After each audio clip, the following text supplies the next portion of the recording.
Hello and welcome, dear listeners, to episode 247 of The Reformed Gamers, the show where we're 3 episodes away from 250, and it always surprises me. I don't know why I said always. It's not like we're always 3 episodes away from 250. But like every time I read the number here, I'm like, dude, we're getting closer and closer to 250. So I'm just your surprise host, Logan.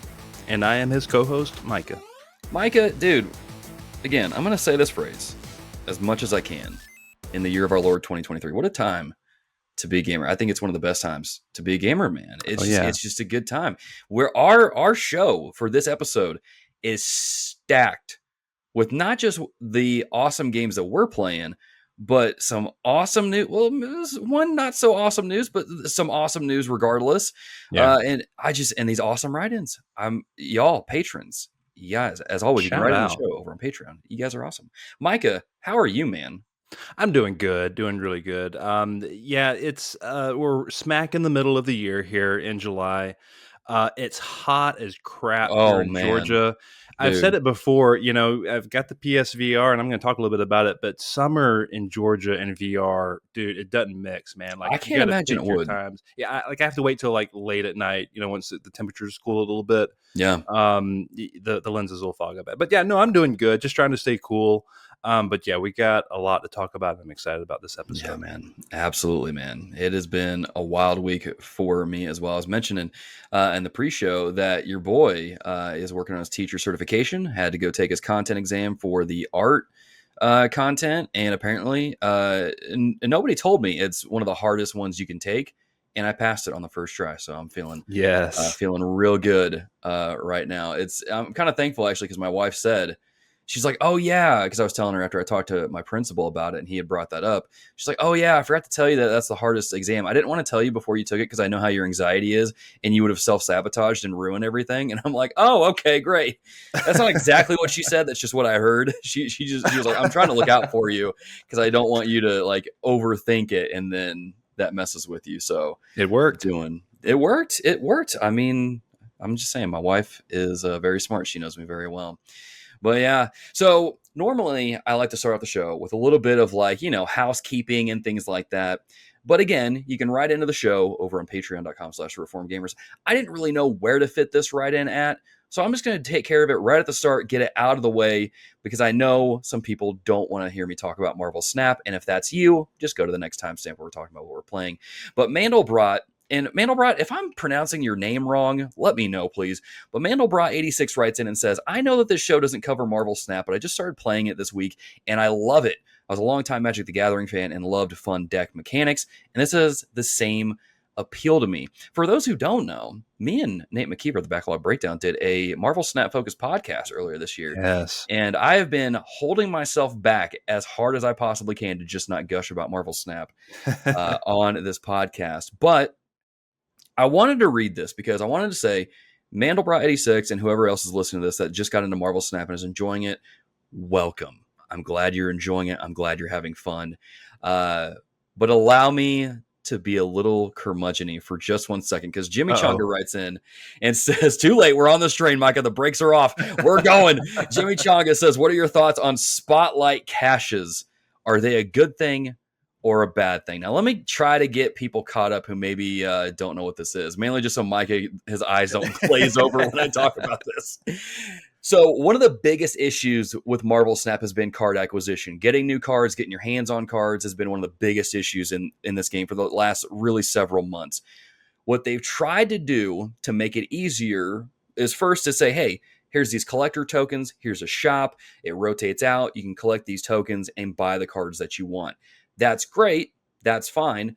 But it's kind of getting pricey. In order to get the tokens, you either have to spend money in the game, get the bundles to get the tokens, and then use it to buy the cards. And so they've tried to alleviate the issue and implement these things called spotlight caches. That as you upgrade your collection level, every 120 levels, you get a purple shiny cache. In that has 4 options. You can get the new card that comes out that week, 2 other random cards that they put in there, or a random Series 4 or Series 5 cards. That's how they break up the cards. The newer ones are Series 4 and 5. So when you open those, you have a chance at getting one of those. If you pull one of the items out of there, it raises your chances for the other remaining items. And so eventually, if you open up 4 caches in a week, you get everything in that cache. It's great. We are in, well, by the time this episode releases, we'll be in week 3 of this new system. And Jimmy Changa, let me just tell you right now, this is not good. This is not a good system for the long run. For new players, it's probably great. They're going to get new cards really fast, and that's great, right? But here's the problem that we're sitting at now. If you're like me and you have Series 3 complete, you have all those cards, you're kind of up to date with the newer cards, is that what this has done is removed a lot of the agency or power that we players have. Because now it's all based on RNG, where Second Dinner's like, hey, here's your options. Good luck getting the one you want. What I've seen happen a lot of times, just in the past couple of weeks, is people will open one of these caches, get a card that they already have, click the convert button, and it converts into just a really just garbage variant of a card they don't even use. That doesn't feel good. I'm not going to spend a whole lot of time on this. I'll link to Cozy Snap's Snapchat episode where they talked about it recently, because they get real in depth with it. They did a really good job talking about ways to fix it. But what has happened with this system is, I thought it was great at first. What I didn't realize they were doing was the other caches you get, just the gold ones that are along the collection level as you level up, is those have been totally neutered. Before, you could get 100 to 600 collector tokens out of those just randomly, which is really nice. Now you get 50 to 100. Very minuscule amount. These cards cost 3,000 to 6,000 tokens, the new ones. It's going to take you a long time to get those. That doesn't feel good. They took the gold out of there, which is the premium currency you use to buy credits to level up your cards, to buy variants of the cards that you want, to buy the bundles that are outrageously overpriced that me and Nate have talked about multiple times on Snapchatter. And it's just not good, man. This might be an ignorant comment, and help correct where I'm wrong here, but it sounds like they had, like, the pricing model that they had was too aggressive for the design of the game, and they tried to alleviate that by introducing these things where you get the 4 cards or whatever you can get. You talked about every 150 levels or something like that. You said, like that would be a way to, like, okay, it's too expensive for this, but we need players are feeling like they need to get their cards more often for what they're paying, and like this was the way to kind of alleviate that. What I'm kind of saying is that their monetization model wasn't suited for the design of the game at the time, seemingly. Is that an accurate statement? I mean, I'd say it was suited in a way that was great for them, not so much the player, which of course is a mobile game. That's how it is. But what the issue with the system ultimately is that it's taken a big step forward and 2 steps back, because now it's just, in order for you to get things like variants, to get the bundles, to get extra credits to level up your cards, if you want to do that, you're forced to basically spend money now. Before, you didn't have to do that because you could get some of that stuff in the collector's caches, and you could play the game free to play pretty easily. Sure. But now it's like, it seems, and I don't think they're doing this, but it seems like they're almost like forcing free to play players to get their wallets out, and chip a little more money in it. And so that's kind of the conundrum we're in. I'm hoping they fix it, but I got to be honest. I mean, new players, it's a great time to be playing it, because, well, if I can say too, it's been cool seeing both you and Nate continue to play Snap after the podcast, after you stopped doing the podcast together. So like, I think that's a testament to the game. Like, you guys are both constantly posting about it still. And I'm sure playing, just about every day, I would assume. But yeah, I've definitely scaled back. That's partially though because I've been streaming Cold Steel and playing. Final Fantasy, those YouTube numbers doing good. Yeah. Oh, dude. Oh my gosh, dude. People over on YouTube are killing it, man. They're killing it. Great support over there. Good stuff. But anyway, Jimmy Changa, that's my thoughts on it. I think Marvel Snap is in a rough spot. I'm hoping Second Dinner fixes some things, just because going into August, I'm like, there's gonna be a lot of things vying for my time. So if they can double down, fix things. I mean, we're recording the day before they do like a big patch, so who knows? They may change stuff and make it great.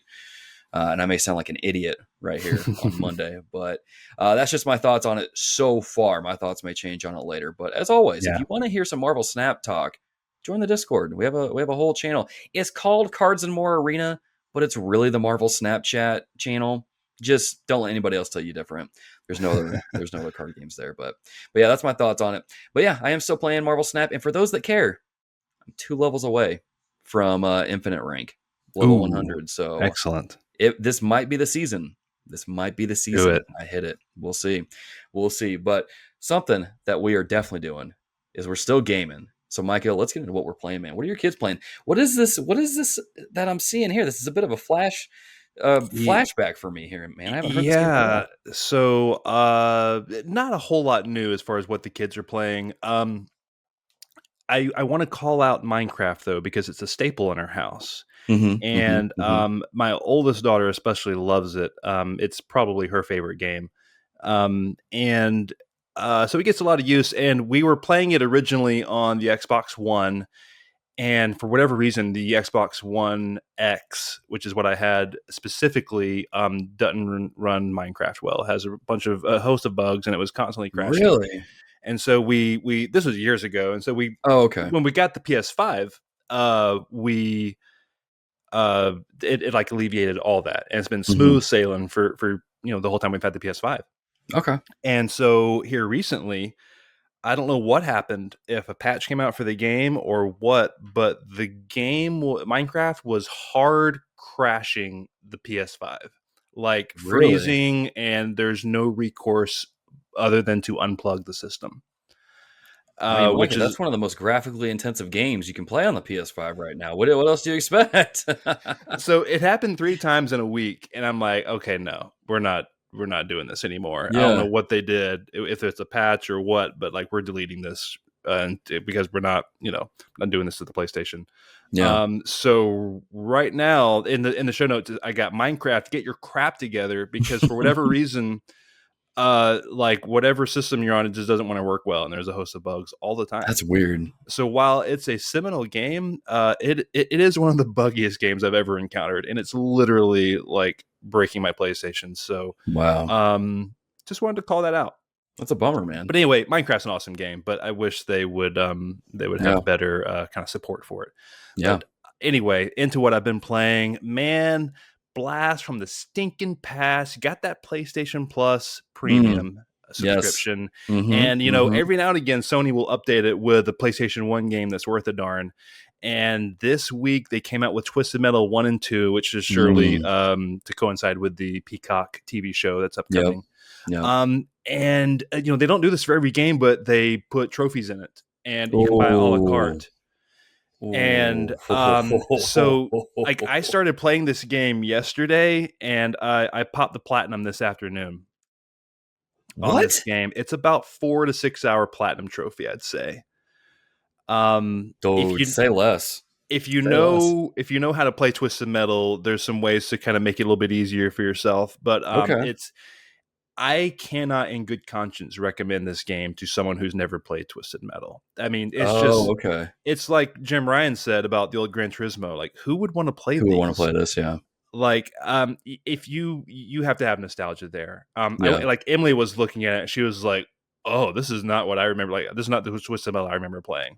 She must have played like Black or something. She was talking about being a Twisted Metal fan, and I was like, "Oh yeah, this is Twisted Metal," and she's like, "Ugh." She went, ugh. that has me scared to boot it up, because I remember it. I have very fond memories of that game, to where when I saw this announcement, it was being put on there, I was like, dude, time to indulge in my sweet tooth. The polygonal tearing is like, there's more tearing than there are actual polygons in this game. Oh, great. Great. But no, if you're a fan of Twisted Metal, you know who you are. Shout out Alex Castellanos. That game is just pure nostalgic heaven. So enjoying my time with Twisted Metal, but don't go back and play that game if you've never tried it before. I mean, we kind of answered a little bit of Alex's right in here. He got this. It says last minute question, which Alex, you did get that like just right under the radar, man. The garage door was closing on the post, and you got it in. You know, it says with Twisted Metal 1 and 2 back on the PSN, can you tell us your history with the series and whether or not you have any interest in revisiting these games? Maybe even try and get some trophies from them. Well, Micah obviously got the platinum. Dude, yes. One. Well, as soon as I realized how easy the list was, I'm like, bro, this is going to be a cakewalk. Nice, so, like, yeah, for real, nice. It was no thing. I'm probably going to do the same thing for Twisted Metal 2 if the trophies are similar, which I assume they are. Yeah. So yeah, I've totally got obviously an itch for these games. So like, I'm thinking now, if they did a new one, for example, even if it's like a live service game, like I would probably at least dip my toe into it. Yeah, yeah, I would too. Too. I mean, Mike, you obviously played this on PlayStation for the first time. But like, how did you come across Twisted Metal? Yeah, so no, I think I put this on Twitter, but Twisted Metal, I don't remember what the first PlayStation game was that I played, but it was either Twisted Metal 1 or Tekken 1 or Warhawk, and it was definitely in a Toys R Us at like at the kiosk. And dude, like I've told this story before about how I went into a Toys R Us when I was like 14 or 15, and I was going to get an N64, and I came out with a PlayStation 1 instead. And it's because I was just kind of poking around, playing all the kiosks, and I was playing Twisted Metal 1 on the demo. And I know that had a big kind of impact. Like, man, there's lots of good games here. And that was one of them I remember playing vividly. So yeah, it's a super nostalgic kick, because that era is when I really started like being sort of an avid gamer, you know, and kind of following like news and stuff. Yeah, man. So yeah, that's kind of my history with it. You know, played pretty much all the seminal Twisted Metal games. Like Twisted Metal Black is killer, like we just mentioned. Yeah. But yeah, man. Yeah, my brother got a PlayStation, I think for graduation or something. And one of the first games he got Tekken and Twisted Metal. And I remember going over there and playing Twisted Metal and just being like, what is this game? This is so bonkers. There's this dude who's connected to two wheels, like T-posing right here, and has machine guns on it. There's a clown driving an ice cream truck. What is this? Man, I love those games. I have a lot of fondness just thinking back to those games, me and my brother playing them, and even dipping into Twisted Metal Black a little bit at a friend's house. But I never actually owned Twisted Metal, because I never really owned a PlayStation until the PS4 came out. And then, I mean, longtime listeners know, Adam, former co-host of the show, Adam got a PS3. Then I got a PS3. We got Vitas. We were all like just PlayStationed out and started playing those there. But man, it's good. I got a big grin on my face when I saw this coming back. So I will definitely be diving back into it, Alex. Can't wait. Wait. But Micah, how's Snyapse? Oh man, Snyapse is good. So this game I mentioned last episode, it's a PlayStation VR 2 first-person shooter roguelike. And it's killer. It's awesome. I beat the game, quote unquote. Like I beat the going through the thing, but of course, like any roguelike, you're like, oh, now you got to do this, and there's like a whole like level of things to unlock, and so it's real good. It's got a good scope on it as far as like I don't know if I said this last time, but like it's not a Hades or a Returnal. Okay. It's not that big. It's well scoped for VR. And I'm just loving it. It's got a great gameplay loop. And the thing I want to call out this episode that I didn't say last time was how the controller feels. I mentioned this originally when like we realized what the DualSense controller was. I'm like, oh, dude, this is perfect for VR with the haptics and the triggers and all that kind of stuff. Yeah, like, I knew it's like, oh, dude, they totally got VR in mind with this controller, and that proves true. I have never. So you get in your right hand, you have a pistol. I've never pulled a trigger on a video game gun and it felt so much like a real gun in my entire life. Oh, wow. It's just the resistance is just perfect for that pistol. And when you have to reload, so like the clip will kind of pop out a little bit, and you can like jam it in with your other hand, or you can just like jam it against your hip and it just reloads it, pops it back in. That's cool. And so that's how I'm reloading all the time. I just kind of like pop my hip real quick with my right hand. And boom, you're reloaded. It's cool. Such a cool tactile feeling, and it really is one of the closer kind of John Wick simulators, if you will. Yeah. It's just a rad game. So continued high marks for Snyapse. Right on, man. And then finally, Final Fantasy XVI. I rolled credits on this game, so I think it was. I think that I probably sat on pause for a little bit and, photo mode and stuff. So probably Sure. around 75 hours if I had to guess. Dang. But I did everything. Like I did everything except for the chronoliths. I didn't do all of those. I did like 2 or 3 of them. Okay. But I did every side quest. I'll put it that way, and every bounty. Dang. Okay. The game, like everything that I said last episode, is still true and even kind of magnified. Like the highs are so good. The boss fights are so good. Like this is the kind of stuff, like this is why you play video games, is for these kinds of moments. But sometimes you're doing stuff in between and it's just a real drag and you feel it. And the side quests do get a lot better.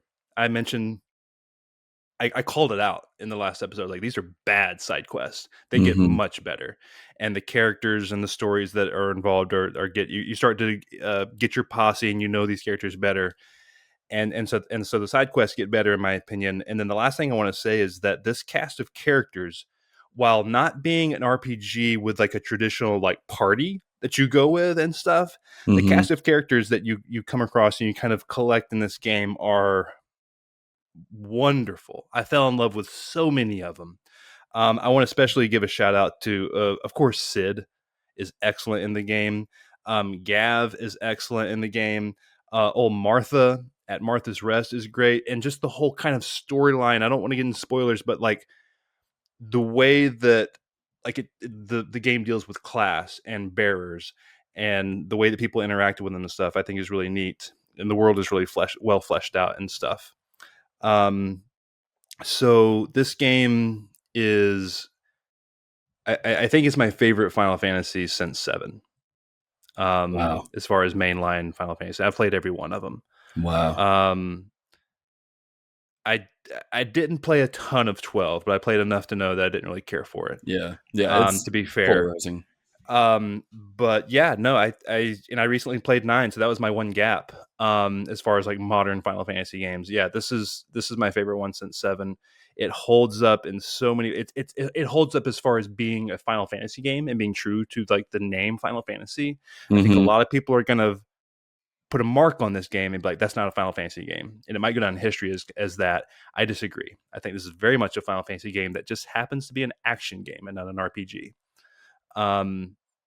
Combat holds up throughout. It's wonderful, and yeah, this is right behind Tears of the Kingdom for Game of the Year for me.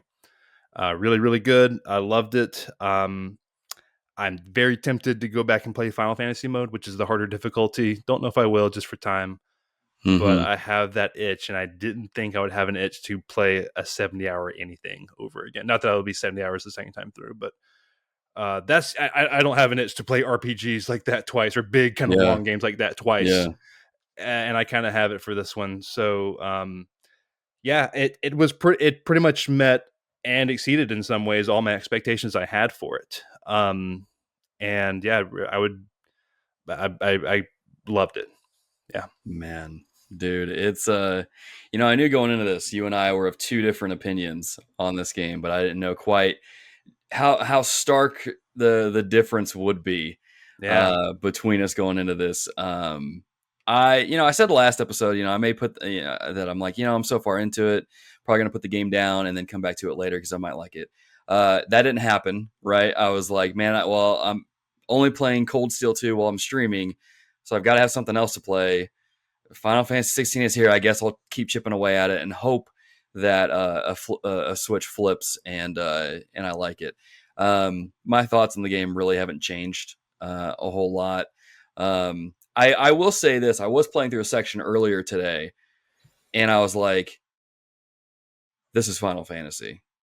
Like the shots, the everything that I'm seeing right now. This is Final Fantasy, and just thinking about how people are saying that it's not a Final Fantasy game, and I'm like, that's, in my opinion, really dumb, because what I'm looking at right here just oozes Final Fantasy. So I think people who say that probably just either haven't played the game or are just looking for a reason to hate it, right? That being said, my thoughts haven't changed. Mm-hmm. This is probably my biggest disappointment of the year so far because I was really looking forward to it, and it just wasn't. It's not that it wasn't what I was expecting because I knew what it was going into it. Mm-hmm. It's just it's just got things in place the way that it's structured, the characters and stuff. I just can't get into it. I'm having And a hard maybe we time. will in a future spoiler episode. I don't know if we'll do one or not. Mm-hmm. But like, if you had like, would you kind of attribute a lot of it to sort of the highs and lows that we've been talking about the past 2 episodes, as far as like, you gotta more consistently grab me Yeah, game? Is that kind of where you're at? the boomerang effect of that plays a big part into it. Because it just made it so easy for me to check out during the Mm-hmm. parts where like you get this really high moment, you're like, oh my gosh, this is crazy. The story's great. Slams on the brakes and now you're coasting. And I'm like, come on.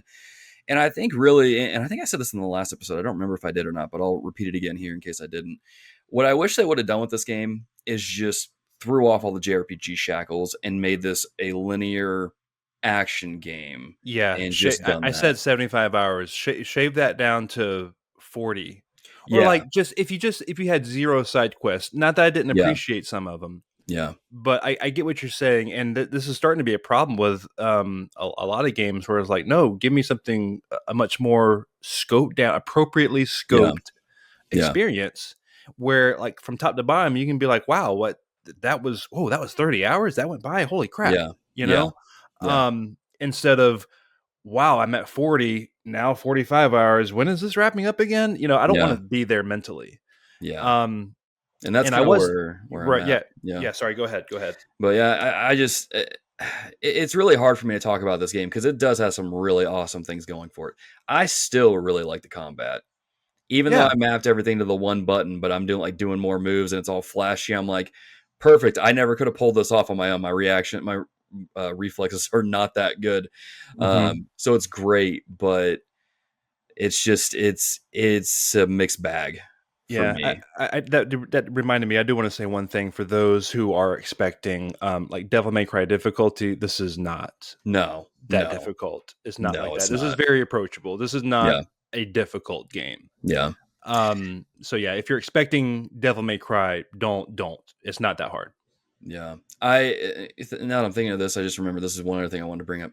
I was trying to figure out like why am I so disengaged when the characters are talking outside of cutscenes, and it dawned on me today that when you're not in a cutscene, you're maybe at your hideaway or in a field or wherever you're out of town, and you're talking to characters, they're stiff like an MMO, which Hmm. Creative Business 3 Yeah. worked on Final Fantasy 14 before this.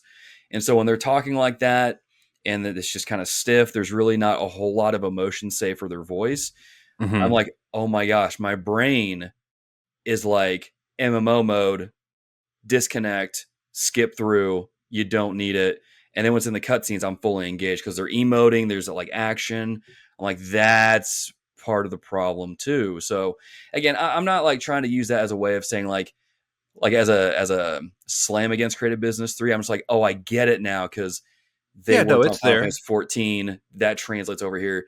Now I get why I'm disconnecting because that's what I No, would do when I played that's MMOs. super valid, and I think a lot of it's almost like it's such a juxtaposition because the voice acting is so good in the game, Yeah, and like really like from top to bottom, like I can't really think of a bad performance that kind of like, again, where you like stop and think like oof, or like, oh, I hmm, heard that. Like I never yeah, once thought, like, it was just like, oh yeah, this is all well delivered, yeah, well written, and so on yeah, and so forth.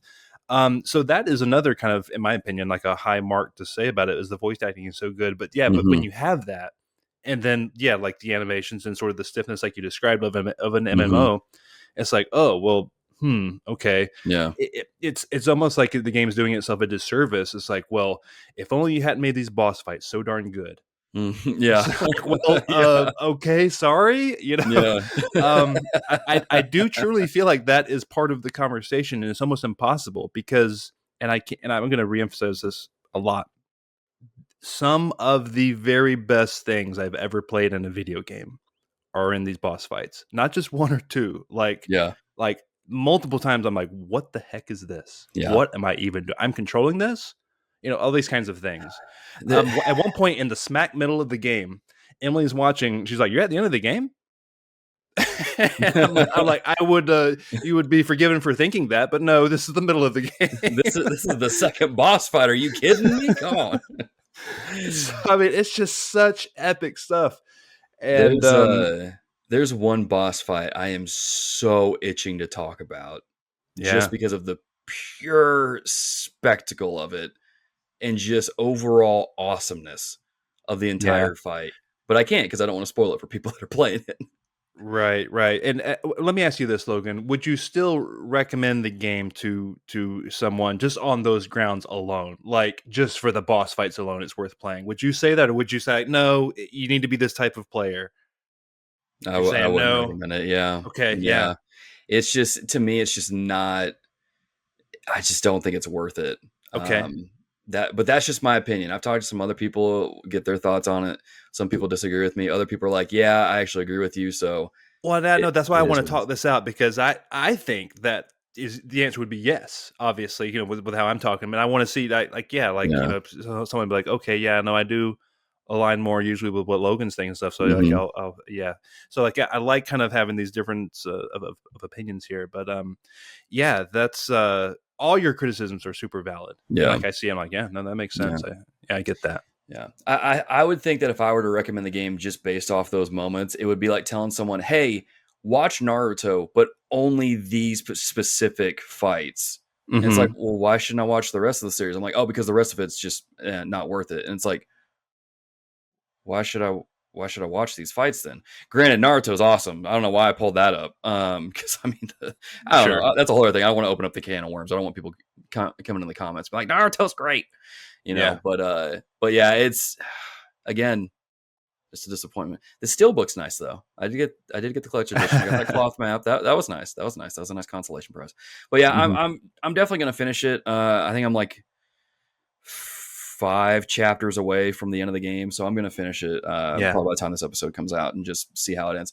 And who knows? I don't know. Maybe the last several chapters will hard carry the rest of the game. I'm like, never mind. This game's dope. Go play it. But I have a feeling that probably won't be the case. I think your opinion will stay solid. Yeah.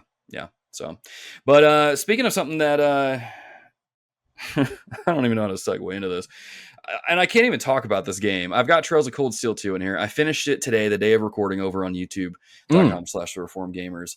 Y'all, I've been playing these games for the better part of a year and a half. And which game was this? This was that's 3, 5. This was the 7th game in the series I've played. Okay, wow. And holy crap. The stuff they do in this game at the end, I'm not going to spoil any of it.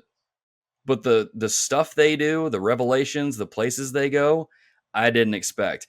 If anyone is curious and wants to watch me flip out for a solid 20 minutes straight, go watch episode 18 in the playlist on the YouTube channel, and you'll see the timestamp. It'll say major reaction. Click on that and watch me flip out for 20 minutes. I lost my mind so much on that stream to the point where my mic had trouble functioning for the rest of the stream. Oh, no. And I'm pretty sure, it was bad. And I'm pretty sure I had like a tension headache for the rest of the day because I was just losing it so bad. This game rewards your time investment. It's slow, and the beginning of each arc is a slow burn, but they reward you. What's your end game clock at? I was looking at it earlier today. It was like 71 hours. Okay. I think. And that's doing like all the side quests. I got the trophy for it, reaching A0 rank. Just doing as much as I possibly could, collecting all the fish, catching all the fish, doing all that stuff.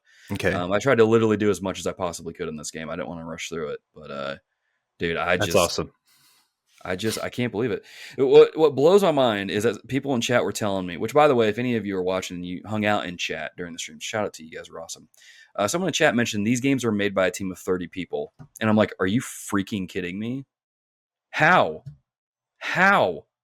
So, yeah, I didn't know that. Apparently, Falcom is just is a business of 60 employees, 30 people work on these games, and I'm like, what the frick? And I know we talked about this on a previous episode, but what's the brand new one I'm seeing right now on the PlayStation Trails Store? into Reverie. Yes. Yeah. Yes. I was looking at that on the PlayStation Store and just kind of thumbing through the pictures and stuff. And I'm like, yeah, this looks. It reminded me of what you were playing, on the Trails of Cold Steel on the YouTube man. stream. So it looks good. Guys, it's a ride. It's a ride worth getting into. I know it's a daunting task playing through like 9 games to get the brand new one, but it's worth it. I don't really have much thought. I'm still trying to collect all my thoughts. I'm still reeling from Monday's stream wherever all the crazy stuff happened. Yeah. And man, Trails of Cold Steel 2. Super awesome game. I'm going to be starting Trails of Cold Steel 3. Actually, by the time this episode releases, I'll already be streaming Cold Steel 3 on the YouTube channel for another couple of weeks. So be sure to come on out, hang out, and check in on that. It's a good time. We have a good time in the chat. So with that being said, let's switch over to some news because, man, a lot's happened since we've recorded. Mike is over there flipping out. I think we can all rejoice a little bit because it's almost like this is almost over. This is almost over. Micah, let's get into the news, man. We've made it. The Microsoft acquisition of Activision Blizzard King has been, the FTC has said green light. You can do it. Yep. And I guess the judge said the FTC was trying to say no, you can't. But anyway, the whole process went through for the preliminary injunction. They said, nah, we're all good with it. And I'm highly paraphrasing because we got a couple of points to hit here on it. But basically, this whole saga that started before I joined this podcast officially is finally about to come to an end. They have a few. While. It's been a long time, man. January 2022. I think they got a few things to iron out with the UK on the UK side with the CMA. I think they got to restructure a couple of things here and there that will be, I think, relatively minor. Yeah. And then it's going to be a go. Just today, I think, of recording, the news came out that Microsoft and Activision Blizzard agreed to postpone their. I think the deadline was today for like Microsoft had to pay $3 billion if the deal didn't go through, and they postponed that out for a few months. Yeah. And they're basically saying, hey, we got a few more T's to cross and I's to dot, and we're going to get it done. Yeah. So it looks like we're here, Logan. So I guess I just want to kind of stop right here and just get your thoughts. Like, what are you happy this has gone through? Like, what do you hope happens now? Like with these properties, with these games, just kind of an overarching feelings now that it's actually a yes, Microsoft is getting them. Like, what do you want to see happen here, I guess? Or what are your feelings or anything? I'm at a point where I'm kind of like, I think we all kind of knew this is where we were going to be at, right? But part of me is like, freaking finally, we might be able to just be able to stop talking about it. I'm so tired of hearing about this. I don't really know what to expect. I don't really have a whole lot of, like, I'm not going to sit here. Yeah, I'm not going to sit here and be like, oh man, this is the death of video games. Oh man, I'm not going to do that. I'm just kind of taking a like, all right, this is going through Microsoft. Let's see what you got. Let's see what you can do. It's kind of where I'm at. It's like you guys are getting a big company. Let's see you do something real good with it. All right. Let's kind of throw you a bone a little bit. That's kind of where I'm at. It happened right when the deal was announced. People were going crazy with the speculation of like, they're going to get to control Tony Hawk and Crash Bandicoot and this old IP and that old IP, with the possibilities. And I think we're back here again now. It's like, okay, well, now that it is going to go through, like, what do you think? Are they going to do right by Crash? Are we going to get a new Tony Hawk? Are we going to get a revival of some great old IP? Or is it going to be a Candy Crush and Call of Duty machine? I don't know. I'm with you. I'm just curious to see what's going to happen. I'm just like now, of course, I've been kind of vocal on it, but I'm like, all right, let's see what you got now, Microsoft. Just like you said, like, let's roll up the sleeves, let's get some work done, and put out some good games. As a side note to this, Phil Spencer came out on Twitter and said, hey, we have finally signed that agreement with Sony that they were like, nah, we're not signing. He said, nope, we got a binding agreement here to keep Call of Duty on PlayStation. and it was not disclosed in the tweet, but I think some other reporters, Stephen Totilo was the one who I saw over at Axios, who found out that it was indeed a 10-year deal that only includes Call of Duty, not other ABK games, which I think the original deal had. So let's settle in on this one real quick. It seems like Sony, what it seems like from what I've seen is that Sony traded in a shorter deal for all, or like not all, but a lot more ABK games to get like 3 or 4 more years of just Call of Duty. It seems like it's what they did. It's like, no, we'd rather just have Call of Duty for 4 more years and not have any of that other stuff you mentioned. Yeah. I don't know. It's interesting, man, because it kind of makes you wonder, like, what was part of that, or like what even some of the options were. But I mean, clearly Xbox was like, you're not really in a position to negotiate, Sony. You either get Call of Duty now or you're not going to get it ever. And so, I mean, it's well played. It's a well played move. Yeah, the court documents showed that Call of Duty makes PlayStation $800 million annually, almost $1 billion, just from their like 30% cut or whatever it is. So, that's not money that Sony wants to walk away from, obviously, and it's not money that Microsoft wants to walk away from, frankly, the 70% side of it now that they're going to be getting. So, I think it was always assumed that they're going to get this deal sorted out. And I think this kind of even solidifies that really, truly, PlayStation only cared about COD at the end of the day, I think. So I'm trying to think if there's any other, because there was a bunch of news kind of flying out recently. I didn't put everything in the doc, but I think that's most of it. That ABK and Microsoft said, we're going to sign it, we're going to do the deal later. And then the judge kind of denied the appeal. So yeah, it was all green lights here. Any other thoughts about the deal itself? Not really. I mean, like I said, I always kind of had a feeling like, this is probably going to go through. There's really no point in like I get why Sony would push against it, and I understand why. Like, I mean, obviously you should, but at the end of the day, I think it's going to be kind of pointless. I didn't personally want it to go through, but what I want doesn't really matter because that's not what happened. Sure. So we'll just have to we'll just have to see. I did want to throw in Dorian Taylor's write-in here. That was another part of this acquisition. That I didn't get to see a lot of. I did get to see some of the shade being thrown at Elizabeth Warren's tweet about it, which was, in my opinion, well-deserved, but we won't go there.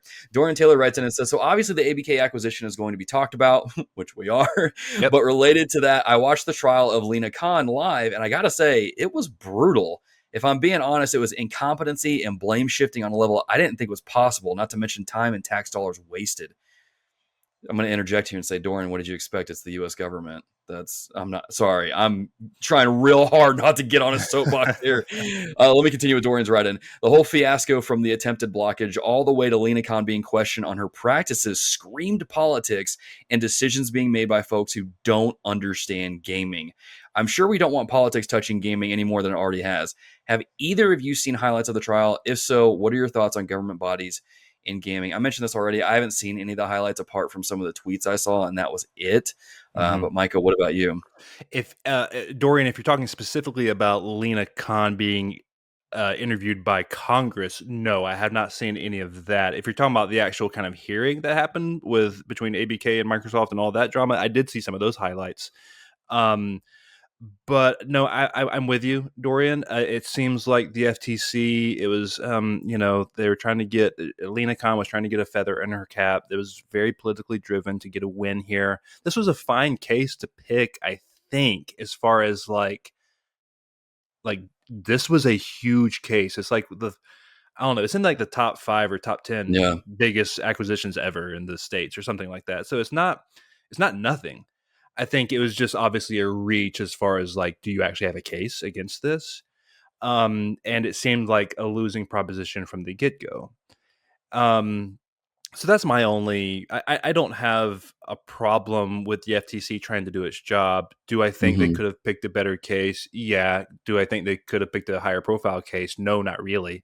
I'm kind of, I don't get into and really care for politics too much, so it's kind of whatever to me as far as all that stuff goes. But yeah, I am aware of it. I'm aware of like the posturing Lena Khan's trying to do and the pushback and how this is really a bad stain for her and all that. But at the end of the day, like, yeah, I'm trying to keep government out of gaming as much as possible. Mm-hmm. And yeah, it did seem like incompetency. Like I felt like I could have been like a consultant in the courtroom, just to be like kind of whispering in the windows, like, hey, no, just like don't say this or do say this, like, hey, ask him about this. Yeah. And they would have gotten a better case out of it. Yeah. You know, I think a lot of people could have done a way better job than what they did. I think you or I or, you know, like Colin Moriarty or who are like guys that know it's just like they could have been a consultant sitting right next to in the courtroom with the lawyers and be like, just lean over and just kind of whisper something into their ear, you know, that would have really helped, I think. Yeah. But, you know, with that said, it was kind of like you saw something play out and you're like, what? Like, I really like the judge. She was asking good questions like, well, what are you even doing this for? Why is this? And it was, I thought she was good. But yeah, excuse me. The FTC, though, poor job, I'd say. Yeah. I have a lot of thoughts when it comes to government. I'm not going to share them all on this podcast. But I will say this, you know, with me being a robotics teacher, I paid pretty close attention to,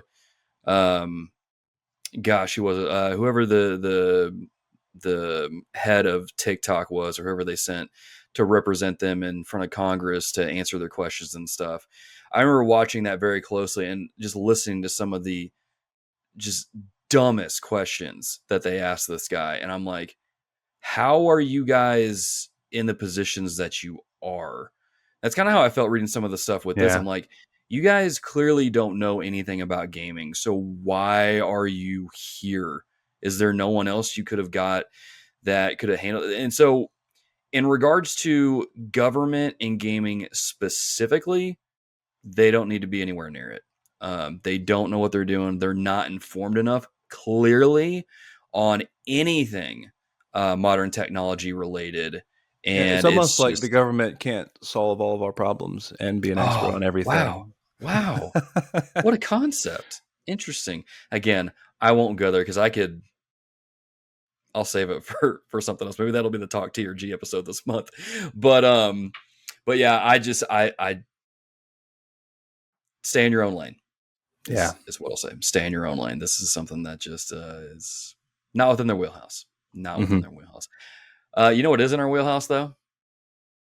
Gaming stuff, man. Specifically Game Pass, because we're talking about Xbox. Might as well cover this because this was a bit of a nice surprise. Well, it's a nice surprise and a sad day because Xbox Live Gold is no more, Logan. Yep. This is the end of the Xbox Live era. So I guess what I'm getting at, I should kind of get into the news item proper, I guess, is that Microsoft is taking Xbox Live Gold and Games with Gold specifically and merging it into Game Pass. And it's going to be a new tier in Game Pass called Game Pass Core. And all the only difference is it's the same price, $9.99 a month or $60 a year, I think, or something like that. And they're doing away with Games with Gold, which was sort of a fading star anyway. And they're giving you a library of 25 games handpicked from the Game Pass library, which are let me pull up the list real quick. I've got it here, or at least a partial list. Among Us, Descenders, Dishonored 2, Doom Eternal, Fable Anniversary, Fallout 4, Fallout 76, Forza Horizon 4, Gears 5, Grounded, Halo 5, Halo Wars 2, Hellblade Senua's Sacrifice, Human Fall Flat, Inside, Ori and the Will of the Wisp, Psychonauts 2, State of Decay 2, and the Elder Scrolls Online. And more games will be added in the future. So it's very similar to the what was the PlayStation's PlayStation Plus library, not library. I'll have to look it up. Whatever, like the free games they gave you right at the launch of the PS5. If you only had the PS5, they gave you a handful of games. So what this is like I said, it's just a Xbox Live Gold replacement. So this gets you access like to online multiplayer. And yeah, so it's kind of a way you can look at the whole tier system, but I feel like if you're a console Game Pass player, it kind of just you may be doctored in already, but it sort of just funnels you into Ultimate because it would be cheaper just to do it that way than to have console Game Pass and Game Pass Core, which you need to have for online connectivity. But anyway, it doesn't really change a whole lot. So, Logan, any thoughts or takeaways from Game Pass Core? Yeah, I had been wondering for a while what they were even doing with Xbox Live Gold, because you would always hear, like, you hear about PlayStation Plus getting the new games each month, all that jazz, but you never really hear about Xbox Live Gold unless you're like following Larry Herb, right? And I was always wondering, like, what are they even doing with it? Because anytime I would check, I'm like, man, these game offerings are not that great. What are they going to do with this? So I think this is a good solution to kind of remedy that. I mean, the games that you listed off right there are all solid. My personal highlights would be Doom Eternal, Fable, Fallout 4. I know that's kind of a mix among Fallout fans, but I like 4. Forza Horizon 4. Come on. Gears 5. This is a great list of games. Yeah, I think this is a good thing to do. Mm-hmm. And yeah, I think games with gold needed to be retired. The only downside I've seen is, I think if you're a current Ultimate subscriber, you would get games with gold anyway, because that kind of is part of it, and you're no longer going to get that, the games with gold. So that's the only downside, is if you are currently an Ultimate subscriber, you won't be getting those free quote unquote games with gold. But that's literally the only downside. I think everything else is like either status quo or this is kind of a better offering than before. Yeah. And I'd have to look into this a little bit more. I tried to find it, but maybe I just overlooked it. But before, you would have to have Xbox Live Gold to play like your online multiplayer games and things like that. But from this graphic I'm seeing here on Xbox's website, it looks like the online console multiplayer is on the Ultimate tier, which is $16.99 a month. I don't know if that might be like, how when you design stuff, sometimes you put something in the wrong place, or you don't carry your assets through the entire graphic. I don't know if that's meant to be there, but I'm curious what that means exactly. Like, if I want to play, let's say, Halo or something, do I need to be at this tier now, at the $16.99, in order to play it? Or, well, that's kind of what I mean. So before, traditionally, you would, if you just had a console and you had Game Pass, you still had to be subscribed to Xbox Live Gold. Like, that was a separate thing. And so now you're also going to have to subscribe to Core, because with just the console tier, there's no online connectivity. That's just Game Pass. But with Ultimate, that was kind of my point. That with you, when you combine console and Core is $20, but just get Ultimate for 16 or 17, I guess. And you get the online connectivity plus every single Game Pass game you would ever want. So like literally, even if you don't have a PC, you should sign up for Ultimate. Is kind of the way it's working out. If you're a new subscriber. Which is, kind of, that's been, I think most people who are in the ecosystem are probably subscribed to Ultimate anyway. I mean, I am. So right. Yeah, it's kind of like, that's the value proposition that's all there.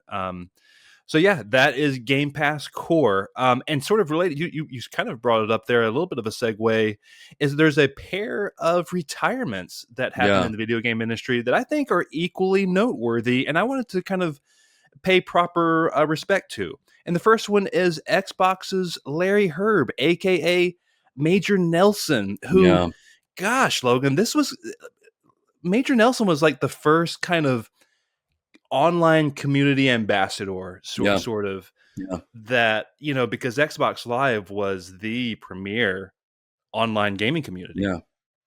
I mean, sorry, go ahead. Say, when you think of Xbox, I mean, at least for me, anytime I think of Xbox, I think of Larry Herb, like a person that represents it, before Phil Spencer, of course. And man, like, this is wild news to me.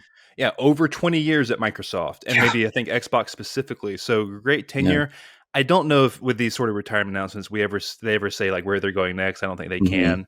So I don't know what his plan is, but I wanted to give a huge shout out to Major Nelson, one of the best guys in the industry as far as like just being a healthy kind of beacon of light. That's like, just championing games, being a cool dude, and really just being helpful, straight up helpful too. Especially back in the day when it was more of a Wild West. So shout out Larry Herb, really cool guy. The second retirement that we had was the president of Naughty Dog, Evan Wells, said he's going to pack it up after 25 plus years in the industry. He was one of the original employees of Naughty Dog. He helped create Jack and Daxter, the series. He's like the lead creative designer for that. Mm-hmm. He helped create Crash Team Racing. He helped ship Crash 3. He obviously was the president and helmed the development of the Uncharted series and The Last of Us. Mm-hmm. And he has made Naughty Dog into the powerhouse that it is today. And we've got I guess never mind. We'll get to Kokorodaki's question a little bit later. But just a seminal person in the industry, you know, along with Major Nelson. It's like, wow, Evan Wells has done a ton, and he's shepherding one of the premier studios in the world, and he's going out at on top, I guess. Now we're going to get into it a little bit later about where's Naughty Dog's place in the current landscape, but it can't be argued that Naughty Dog is one of the premier studios in the world, and Evan Wells is a huge part of that. So shout out to Evan Wells as well. Any thoughts there from him? Just, I mean, from them both, just you can see their legacy and kind of the mark that they have left on the industry.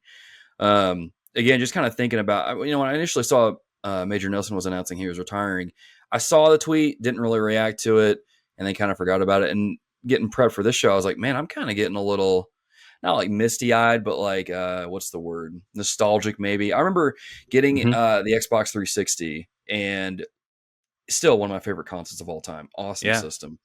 And just looking forward to anytime Major Nelson was like on screen on some like event or anything like that. Like that was my Reggie Fils-Aimé during that time, man. And what a cool dude. Seemed really genuine, really cool guy from what I've seen.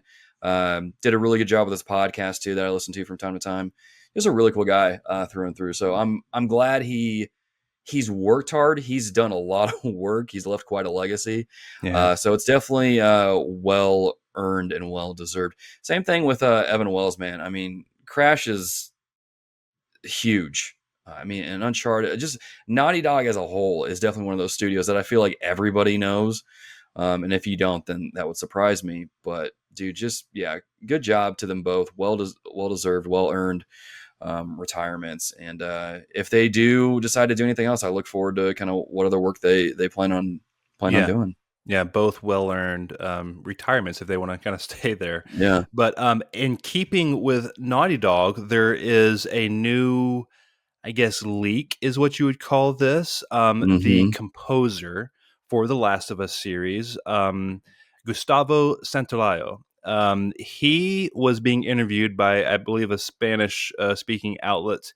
And basically, a long story short is that Gustavo is an NPC in The Last of Us Part 2, and he's playing a guitar, or his little Ron Rocco, his little instrument that he plays. I can't remember what he's playing, but anyway, he's an NPC in the game. And the guy was interviewing was like, you know, how did it feel to be an NPC? Blah blah blah. All this, and he's like, oh, it's real fun. He's like, in the new version, you're going to be able to come up to me and request songs. and everyone that knows the lot is like, what, huh? What? Okay, there's a new version, and we couldn't request songs of you before. So what are you even talking about? Yeah. So of course, this is an indication that we are indeed going to get a Last of Us Part 2 remastered, or just whatever the heck they're going to call it, whatever naming convention they're going to call it.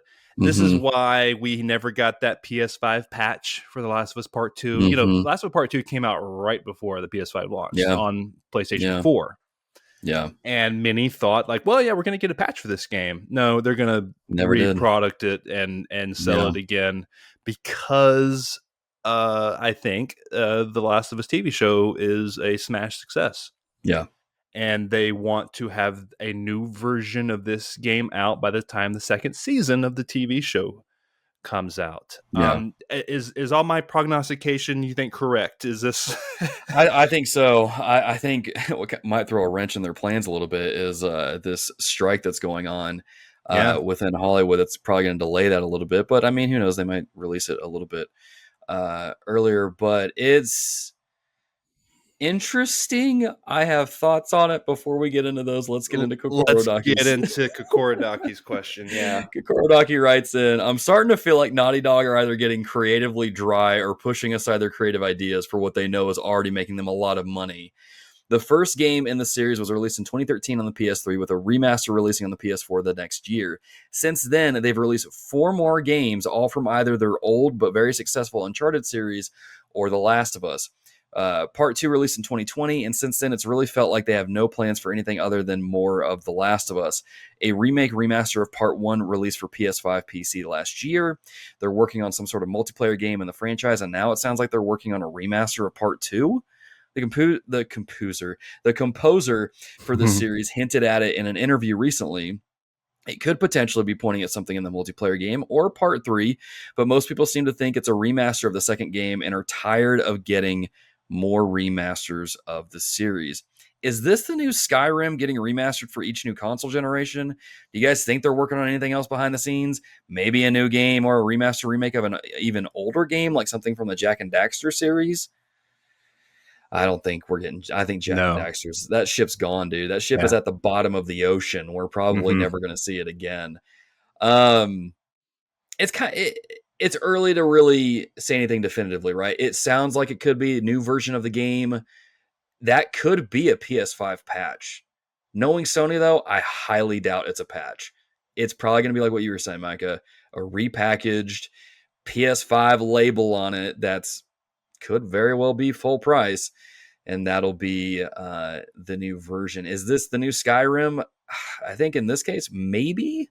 Yes and no. Yes and no. I see why you would compare it for sure. Let's see. Let me make sure I see all your questions. Do you think they're working on anything else behind the scenes? Okay. So yeah, let me talk about their projects. I think they're working on.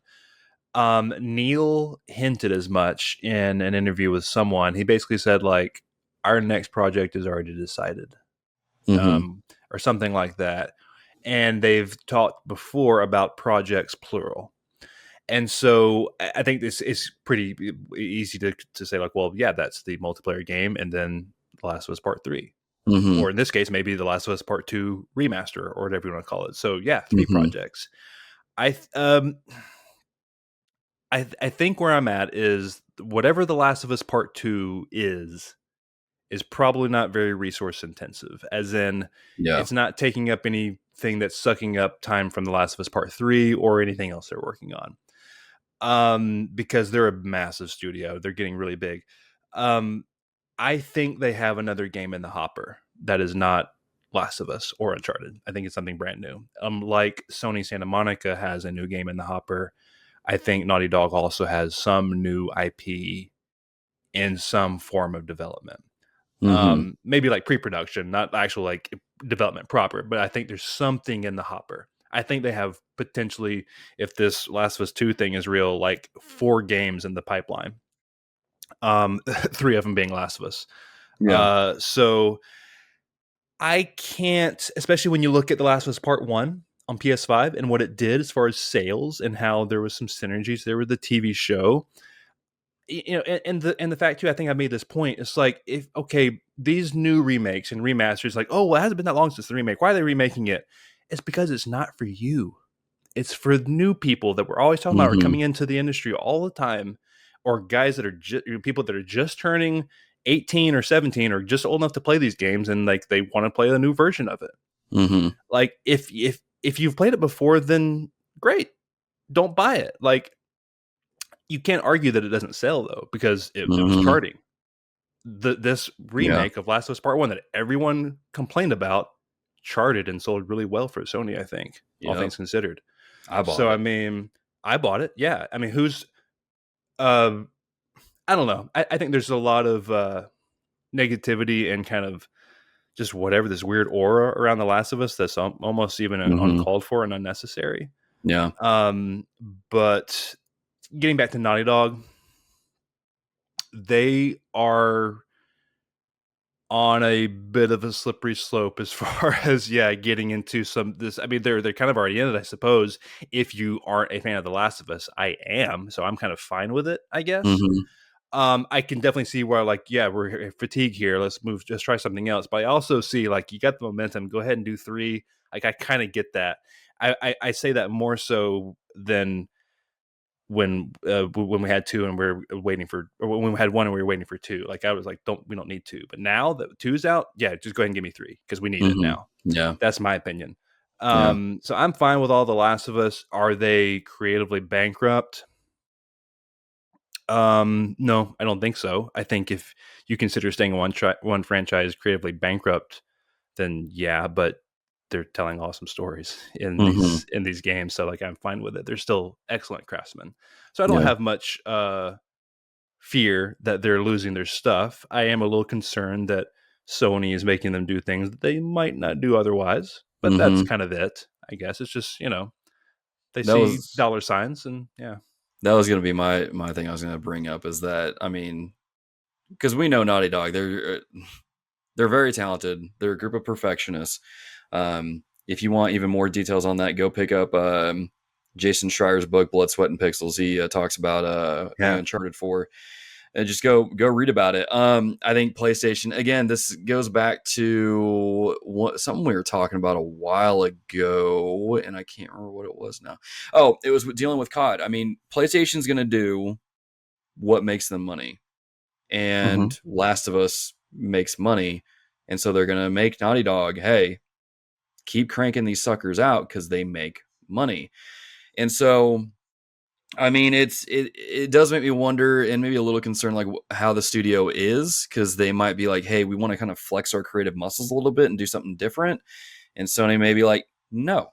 So that is I don't want to say it's like a big issue, but it definitely makes me go, kind of look at it a little bit differently. But that's kind of where I'm at with that there.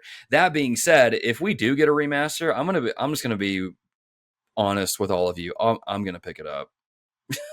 I still haven't played Last of Us Part 2. I mean, I played like some parts of it, but I still haven't played it all the way through. And there's a part of me that wants to just to play it through for myself, especially so far removed from all the controversy when it came out, and just see what I think of it. But now with this whispering about, I'm like, I might hold off and wait for that just so I can play it. Because I want to play a game. I think all games should be in the best possible state they're possibly in to be enjoyed at the optimal level.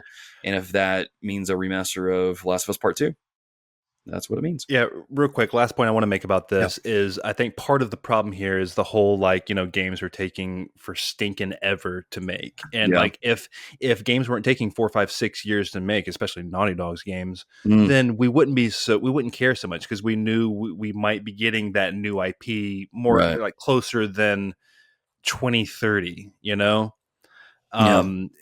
but with how long it takes to make games, like we know, like, well, we're still waiting on Last of Us 3, and then we got to wait for the next game, and it's going to be so long, we'll be swimming in Last of Us, so I get it. The other thing I'll say is that I think Naughty Dog, while they're awesome, has lost the crown as far as PlayStation's premier studio. I think that is now Insomniac Games. Yeah. And I think they've proved it easily so far in this first generation. They cranked out Miles Morales, they cranked out Ratchet and Clank, and they're about to crank out Spider-Man 2, all in the time that Last of Us Part 2 came out. Yep. So don't forget Wolverine either. Right, and Wolverine's on the way. Yeah. So I mean, it's kind of no comparison right now. Yeah, man. Gosh, I can't wait for Spider-Man. Sorry, you just brought that up. Did you see that new Venom picture today, by the way? From Entertainment Weekly. Go to Twitter, type in Spider-Man 2 Venom, and you should see let me mute my mic so that way people don't hear me click-clacking. Sure, but yeah, anyway, just to fill in the listeners, Entertainment Weekly had some sort of kind of exclusive ahead of Comic-Con tomorrow, and they showed that they have an exclusive in-game shot of Venom. And Logan is either got a bad toothache or he's loving it. Oh my gosh, Micah. My boy. Look at my boy. Look at him. I'm going to put a picture of this in the YouTube video so y'all can see it. Look at my boy, the white spot. Oh, well, someone was like, "Oh, is that artwork or in game?" And they're like, "No, that's in game, bro." He looked good. He looks real good. Oh, it's a great shot. My boy. For those that are new to the show, Venom is one of my favorite Spider-Man characters of all time. He's one of my favorite cards in Marvel Snap. I have almost all the variants of him. And I even spent 5,000 tokens to get the ultimate variant of him. And man, Well, so if good. that piques your interest, Logan, I'm pretty sure I'm not.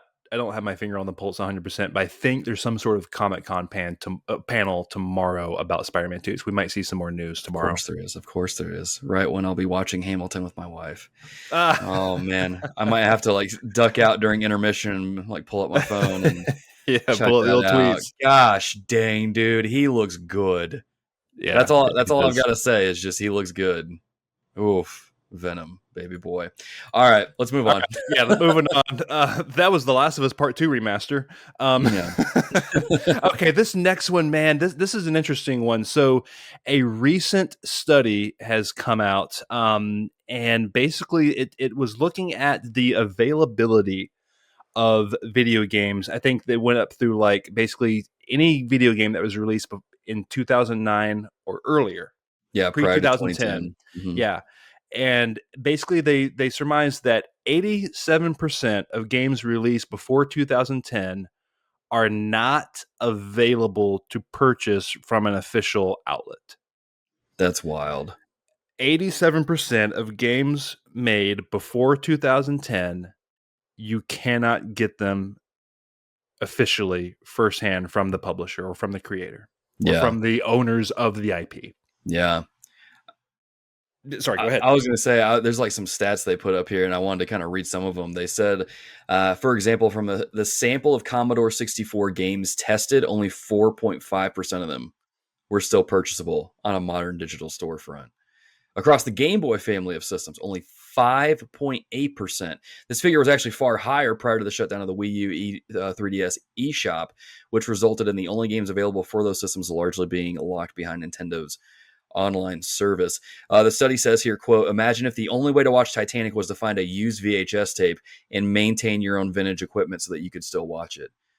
Man. Yeah. This That's pretty is damning. This is frustrating. And I want to throw back to episode 223 when we were talking about a similar topic in regards to just, digital versus physical, those sorts of things. And we kind of had that conversation. And this is one of the things that frustrates me, man, is granted, not all of those games are great, right? Not all those games are probably like worthy of still being played. However, 5.8% of the Game Boy family of systems, you can only get 5.8% of the games. That's insane to me. Yeah. And we know that there's other companies or organizations that have these that could release them. Like the ESRB has a copy of every single game that's been submitted to them. Why are we not putting these onto some digital platform, maybe a subscription service? Why is Nintendo not putting more effort into this, or even PlayStation or Xbox? Well, Xbox is kind of actually doing an effort with that with their backwards compatibility, but regardless, like it just makes me wonder, like just why are we not? And I guess we can ask this question: is it even worth it? Yes, no, it's totally worth it, I think. But I think as to why, I've got a couple of answers. The first one is the youth of the industry, how young we are. We didn't know we didn't even know to keep the games. Like a lot of these creators, especially Japanese creators, I know there's a couple of instances at Squaresoft, I want to say, maybe Sega. There's I can't remember exactly, but like they literally don't know where the source code is for game X, Y, and Z that they The made most back in recent the 80s. example I can think of is Final Fantasy VIII with a remaster. They had to use a ROM in order to remaster the game that they had to get on like off of some website or something like that because they didn't have the source code anymore. And so these creators didn't. I don't think it ever even like they never considered the preservation side of it. They're like, yeah, we got to ship this game. We need to ship it. And once it's shipped, you don't think about it anymore.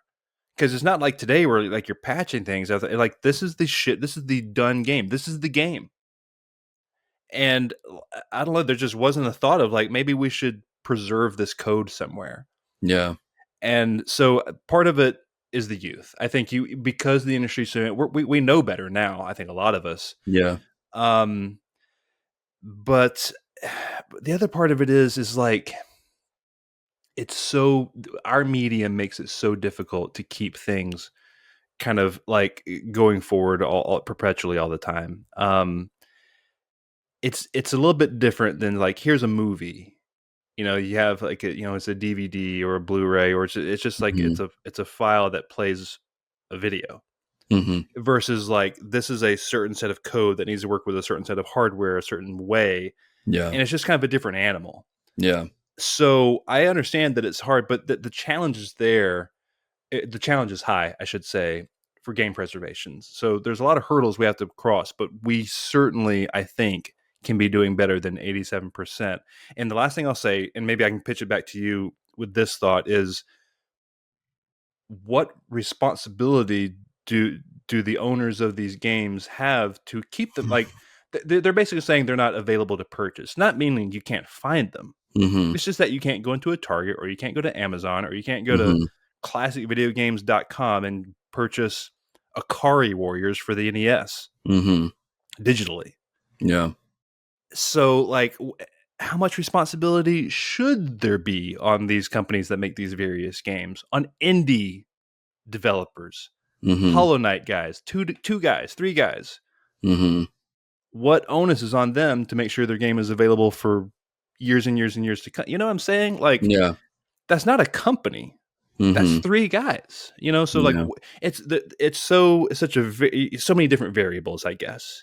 It's a little bit less cut and dry than something like the music industry or the movie industry. Mm-hmm. Yeah, I don't know. I feel like something needs to happen to where it allows even indie developers to, let's say, hey, submit your game here, and then they have it and they can upload it somewhere, and then there's access to it, which I'm assuming is what the ESRB has, a system like that in place. But I mean, even maybe like the Video Game History Foundation here, who I think is one of the companies that did this study or participated in it, should probably do, because I think that's kind of where we're at. A lot of companies obviously know better now, but for some of the smaller ones, they may have the source code, but I think what might be better is to just have one organization that says, hey, let's work with Nintendo, Xbox, PlayStation, get agreements with all of them, which is going to be super hard to do. I'm just shooting for the stars here, and say, hey, we're going to take your games, we're going to upload them to this platform here. They're safe, they're stored. But again, I feel like that's what the ESRB does. I mean, There's always money involved, though. The yeah, publishers, the yeah. owners have to get paid, because even like, you think of like, this is probably a bad example, I might be misusing it, but like Beatles music, or like Michael Jackson music, like, they're not just handing that stuff out. Right. They're very protective of it, and like, that's their right to do that. They're the owners of the property. And so it's almost too tall of an ask to say like everyone needs to sing Kumbaya and shake hands and like make these things available. There's no good answer, Logan, is what I'm trying to say. I guess it's a problem that I think we'll slowly get better at. Yeah.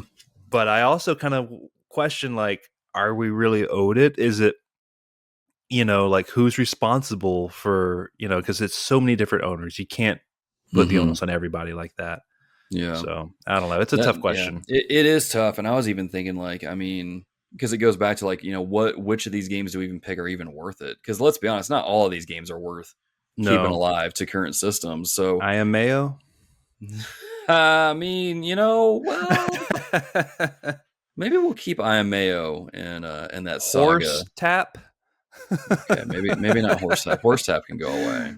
Yeah. But, what's that crazy game that I saw on PlayStation? It's like I'm in love with your dead grandma or something like that. Oh, stop, Logan! I have no idea. Oh man. Anyway, that's getting off the rails. We're going to talk about that. Anyway, yeah, this is wild. This is just wild to me, and part of me is bummed out because I think there's a little bit of me where it's like, baby me is like, no, I want my games, but it's like that's just not reality. So I don't know what the answer is.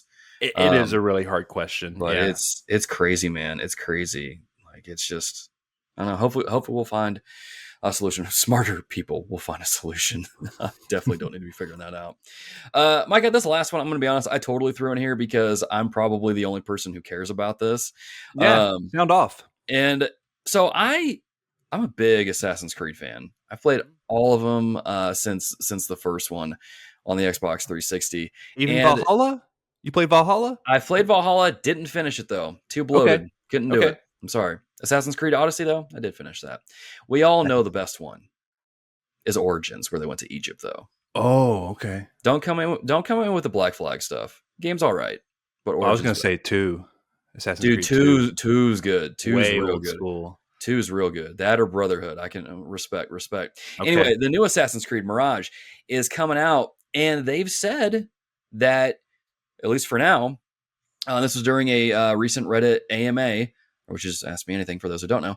They say, quote, for now, Mirage has no plan for DLC or extensive post-launch support. It says here in this article, I'm going to read this here just to kind of catch people up on what the game is in case they missed out on it or haven't heard of Assassin's Creed Mirage. This is billed as a love letter to the original Assassin's Creed. Gameplay is focused on parkour, stealth, and assassinations, marking a return to the action-adventure style of games released prior to the more expansive RPG-style series entries like Origins, Odyssey, and Valhalla, the ones that we just mentioned. This game is scheduled to release on October 12th, 2023. As a big Assassin's Creed fan, I like they're going back to the old school sort of things. And I kind of like there's no plan for DLC.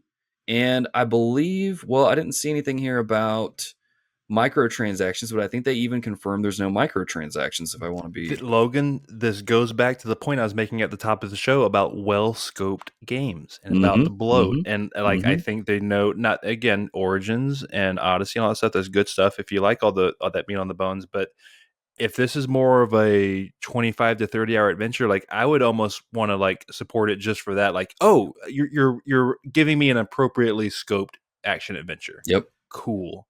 I like to support that. Yeah. And I would too. I mean, I don't get me wrong. I loved Origin. I just love ancient Egypt though. So it was like right up my alley. Yeah. Odyssey and Valhalla were so bloated that I barely finished Odyssey and didn't even finish Valhalla. Cause I'm just like, this is too much. I heard this one is going to have, I think Origin maybe started this trend, this very historically accurate kind of museum walk. I don't know how to describe it through the game. I can't remember what it's called, but it's some sort of education mode, which is actually super dope. If you guys have never done it before, I checked it out in Origins. It's really cool. Like you literally go on a tour through different things. And so like for those of you that, again, we talk about how we use, video games with education, you could easily teach a history class, like a whole entire ancient Egypt section, just using Assassin's Creed Origin and using that feature. Yeah. It's super cool. So this is going to have that too, it seems like. And I'm personally glad that they're not planning DLC, microtransaction. I got to be honest, the older I get, the more I hate DLC. Dude, yeah. And I don't know why exactly. No, it's because most of it comes out too far after the fact. Yeah. And like, I don't want to go back. Like I've forgotten, like the muscle memory's gone. Yep. Or like that's exactly the difficulty ramps up to a 10 at the end, and then the DLC stays there. But when you've taken time off and go back, you're getting your butt kicked. Yeah, that's why. It. That's exactly it. Yeah. So I'm glad they won't have this in there. I might be the only one in that is part of this show or community that cares about this, but I'm stoked for it.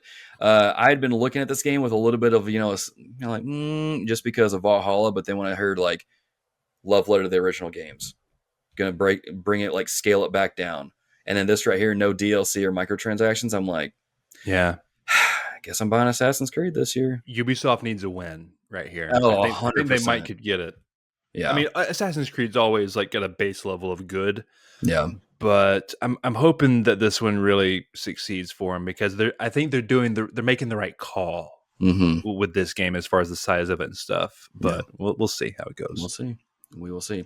As always, dear listeners, you can sound off to any of these topics that we discussed here in the comments on YouTube.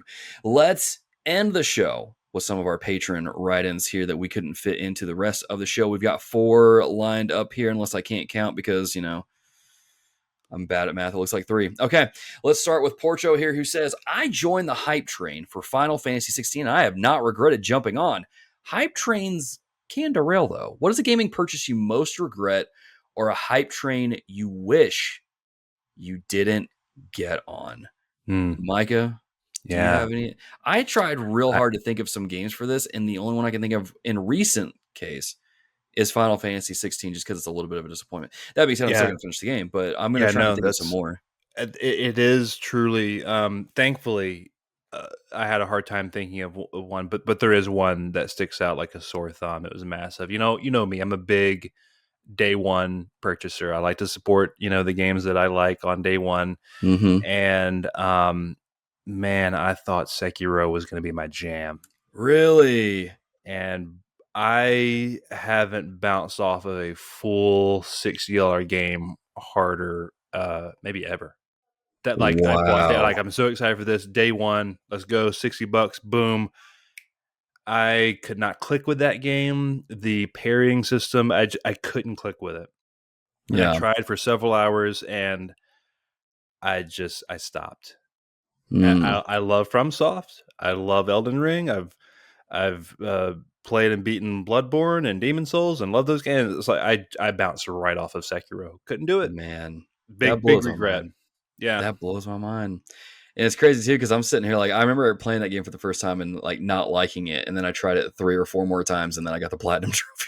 And then I got the platinum. Yeah, I mean, what a ride that game was. Yeah, I'm looking through kind of like my my trophies here on PlayStation, trying to find some.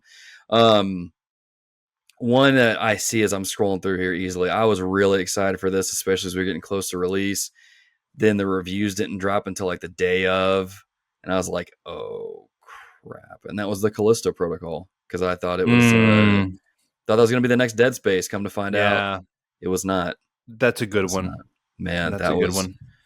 That was disappointing. Yeah, I'm trying to find like I guess what I'm understanding from my trophy list here, because that's the only one I can think of. I don't play bad games, so exactly. That's kind of like usually I don't buy a game unless I'm really, really sure I'm gonna like it. Like that's why I was like, I can't really think of many. Sekiro was the one miss that you can really think of. Like, wow, I was pretty far off about how I would like that game. Yeah, and I mean, I've got Gotham Knights on there. I had fun with Gotham Knights. I enjoyed it. So I don't know. It's a box of chicken nuggets, man. Yeah, box of chicken. Yeah. What a deep cut. What a throwback. It is a box of chicken nuggets, dude. It's got some Chick-fil-A sauce with it here at times. Okay. Nice. But you know, it is what it is. I'm just a huge Batman fan though, so I can look over it. Sure. But yeah, so let's get into our next write-in. Portrait. Thank you for writing. This write-in comes from Boulder. I've been diving into Tears of the Kingdom a lot lately, and I've been having a blast. I haven't beaten the game yet though. A few days ago, I was feeling a bit nostalgic for Breath of the Wild, so I popped the game in and fooled around a bit. It made me realize how many subtle quality of life changes have been made in the sequel. What are your guys' favorite changes for Tears of the Kingdom? Are there some things you wish had returned from Breath of the Wild that aren't present in the new game? Now, we recently did a real deep dive episode on Tears of the Kingdom specifically. We might have gotten into some of this, but man, I gotta highlight just the fuse thing. Man, that was easily my favorite thing in the game. That was so cool. Mm-hmm. Yeah. Favorite changes. I'm thinking of like, for whatever reason, just like basic, like quality of life kind of things, like things that were in Breath, but were also in Tears, but they're better in Tears. And I don't, nothing's jumping out because it all feels, it's probably just because it was so subtle. I don't remember because it's been, I mean, I haven't played Breath of the Wild since 2017. I don't remember everything about it.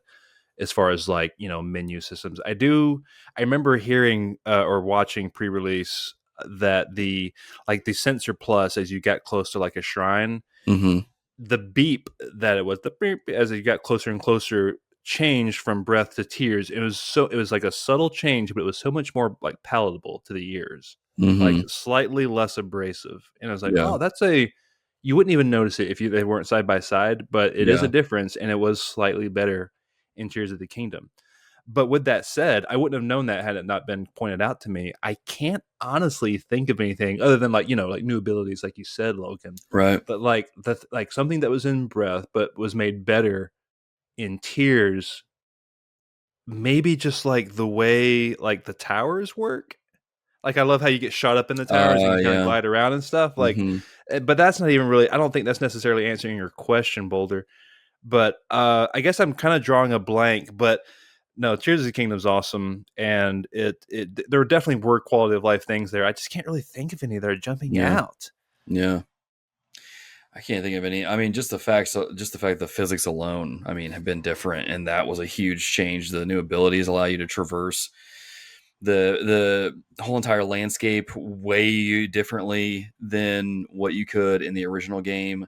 I will say the one thing I do kind of miss is that ability where you could freeze something and then whack it several times and it charges it up with enough kinetic potential energy that transfers into. Sorry, I'm getting into my physics teacher mind. Look at you, my language here. But no, you absorb so much potential energy in it, and then when it finally the timer runs out, it transfers to kinetic energy and just launches that sucker so far. Yeah, I really miss that ability because that was a fun one I messed around with. True. But other than that, that's all I can really think of. That's the one I really, really missed. But other than that, I feel like Tears of the Kingdom is the greater Breath of the Wild in a lot of ways. I'm trying to think of the quality of life stuff, like what was actually changed, but I can't. I know there are probably like a list of 100 things or something, like from cooking to just item management. I'm not sure. There probably were things I'm just not thinking of. But there again, it's been a while since I played Breath of the Wild. It's not like fresh in my mind, like and kind of right next to Tears like you did Boulder. But I appreciate the write-in. That's a cool perspective. Yeah, man, definitely. If you haven't listened to our last episode where we go, well, I guess you haven't finished the game yet, so don't listen to that episode yet. Finish the game first, then go listen to it. Absolutely, check out that episode. One of our better episodes recently, I'd say. Definitely. But yeah, Boulder, thank you for writing in. Let's round things out with John Hannon writing in. And he says, as more developers and publishers get purchased and merged, do you think we see more developers attempt to assert or maintain independence, or do you think that we'll see more trying to be the next ones bought out? That's a good question, John. If I can jump in real quick, I think we're seeing so many new studios pop up. Like I've seen 2 new studios pop up from CD Projekt Red recently, for example. Oh yeah. One's called either Rebel Wolves or Red Wolves, and then there's another one that just came out like a month ago. But anyway, so I think like as studios are getting bought up, like the Ninja Theories of the world, there are other new studios cropping up and making new games. So I don't know. I think people will be valuing their independence, like the Remedies of the world. I think they love being mercenaries. I don't think they would, for right. And again, it's always dependent on like who owns the company, like the Sam Lakes of the world, like the Gabe Newells of the world. Like, are they getting old? Are they ready to sell? Well, then, yeah, maybe they will. But are they like actively engaged in development like Sam Lake is? No, probably not. Like they're working, they're doing what they want to do. It's a case by case thing. It's easy to kind of get caught up in the trends, like, oh, everyone's being snapped up, and who like people are wanting to get snapped up by Sony and Microsoft. Like, I don't think so. Like people want to get money, and that's why I bring up the whole like, well, how old are you? Who's running the show there? Are you ready to retire, or are you still making things? If you're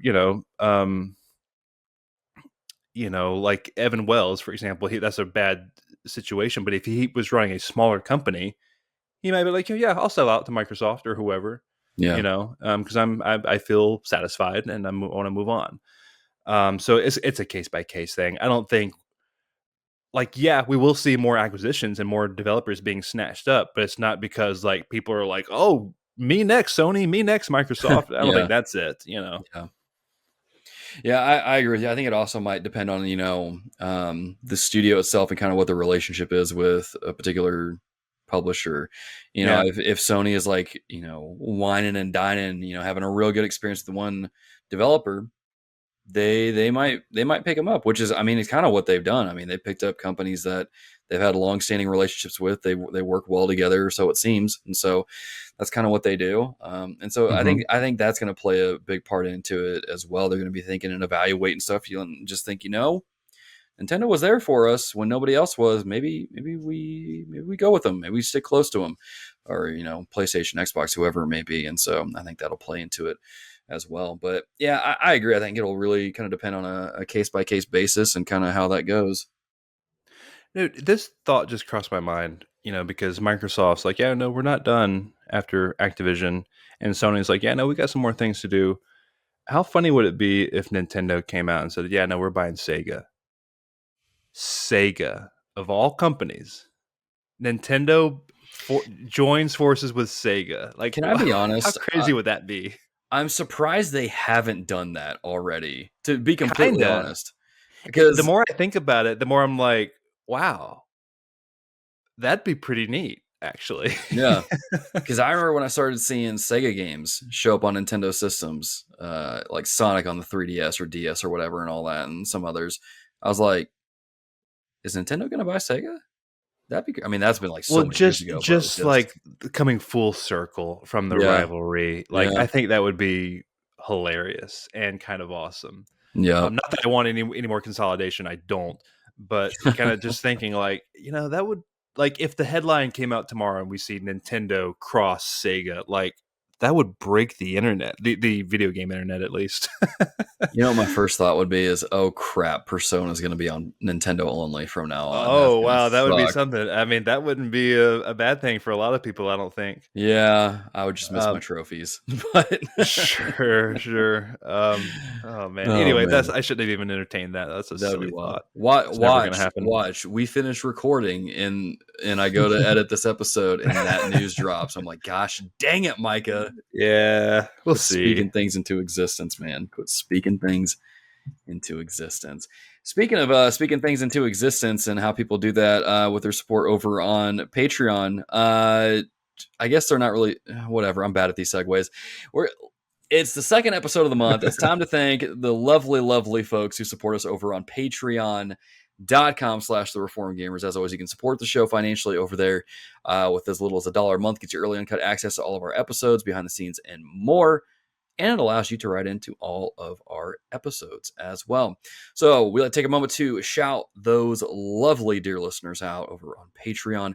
Let's kick things off with Aaron L. White, Alan Z, Alex Castellanos, Boulder, Chris Freeman, Christopher Commander, David Matthews, David Sfeel, Derek Smith, Dorian Taylor, Jake Walker, Jimmy Changa, Joanne Monroe, John Hannon, Jonathan Harrison, Josh Broccolo, Kokorodaki, Luke Strain, Mandelbra86, Matthew White Chocolate McDougal, Matthew Millsap, Melvin Benson V, Micah Hendrick, Michael Toller, Mr. B, Mr. Butts, Nate McKeever, Porcho, Richard Marroquin, Ryan1701E, Sam White, Savon Pena, Scruffosaurus, Third Strongest Mole, Tim Syriac, Vincent Yu, Wesley Ray, Xavier Medina, and Yuki Ali. Thank you, patrons. Is Mr. B the father of Mr. Butts, or is it swapped around? I don't know, man. Is Mr. B new? Mr. B is new. Mr. B is a new one. Okay, Shout welcome, out. Mr. B. I don't know, but we need to ask him, I think. What if Mr. B is Mr. Butters and Mr. Butts is Butts? I don't know what to say to that. I'm building a whole like lore thing now with these two patrons. Like, we don't even know each other, man. Leave us alone. Anyway, patrons, thank you for supporting the show. Let's end the show with a little bit of Reco, some things for us, us and you to check out, dear listeners. Micah, what do you got for us? Yeah, I don't have a Reco, so I'm just gonna say, or I didn't have one written down in the show doc. I'm gonna say, reach out to that family, that single guy or whatever at your church, and take him out to lunch. That new family or whatever, and reach out to these new people that are in your communities or whatever, and just bless them, man. You got like a young guy out of college that, just if you took him to Arby's, man, he would love it, and Oh, that's dude, that's Arby's. $10, and like, spend an hour with them. Keep your head on a swivel and look out for people in your church who you can minister to like that. Little ways, little things like that. Yeah. But yeah, that'll be my reco for this week. That's good, man. That's good.